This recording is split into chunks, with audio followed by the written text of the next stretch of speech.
moving on from the war on women to the war on free speech. Free speech has come under attack at Occupy encampments from coast to coast. We've seen states like Georgia and Wisconsin try to restrict it through either banning union picketing or requiring a permit to hold demonstrations or face arrests. Now this war on one of our most fundamental rights is coming to a high school near you. On March 1st, students at Northwestern High School, just up the road in Hyattsville, Maryland, tried to organize a walkout in support of increasing teacher pay and improving the quality of education at the school. They also wanted an apology issued to Filipino teachers who will lose their jobs because of expired visas. However, when the students tried to walk out, the school had police and administrators block the doors. Students were shoved and hit in the chaos. Attack dogs were waiting in the school parking lot for any students who may have escaped and gotten outside. Joining me now to discuss the school's attack on their freedom of speech are Ashley Pinder and Aaron James, students at Northwestern High School who are part of the planned walkout. And welcome to both of you. Welcome. Ashley and Aaron? Yes. Do I have that right? Okay, great. Great to have you with us. So tell us what happened, Ashley. Well, on March 1st, like you said, we had a walkout. It's pretty much because we don't like the school food. It's not nutritional. The class sizes, there's 40 kids in a class. Yikes. We're not learning. The Filipino teachers, like you said, their visas expired, so they had to go all the way back to the Philippines to get a new one.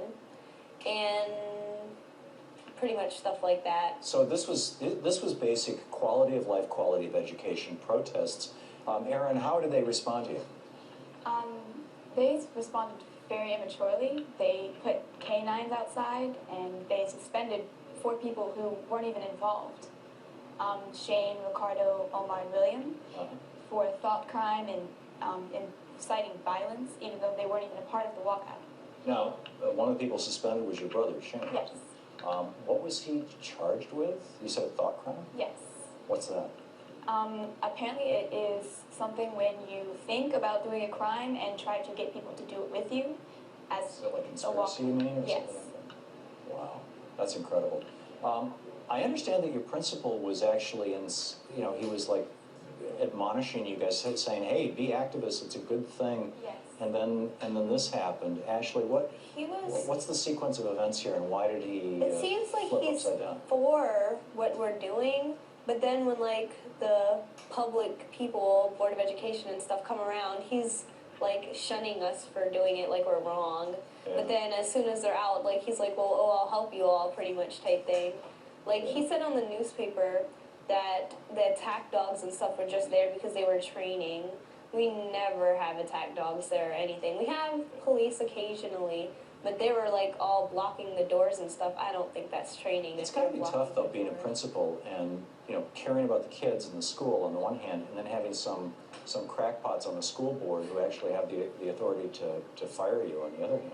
Yeah, I think he's just trying to appeal to who he's talking to at the time.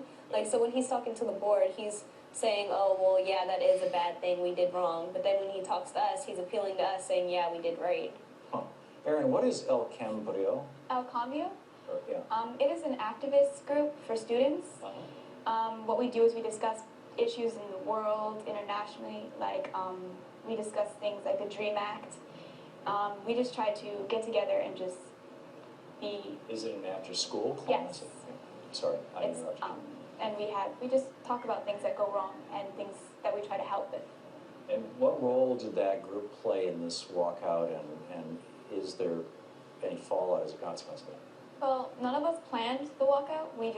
All of our school did. We just handed out fact sheets about things that we wanted to change about our school, like the lunches, and we wanted to an apology for the Filipino teachers and things like that. And then people got the idea for a walkout, and all of the students at Northwestern decided to do it. It wasn't just focused on El Cambio.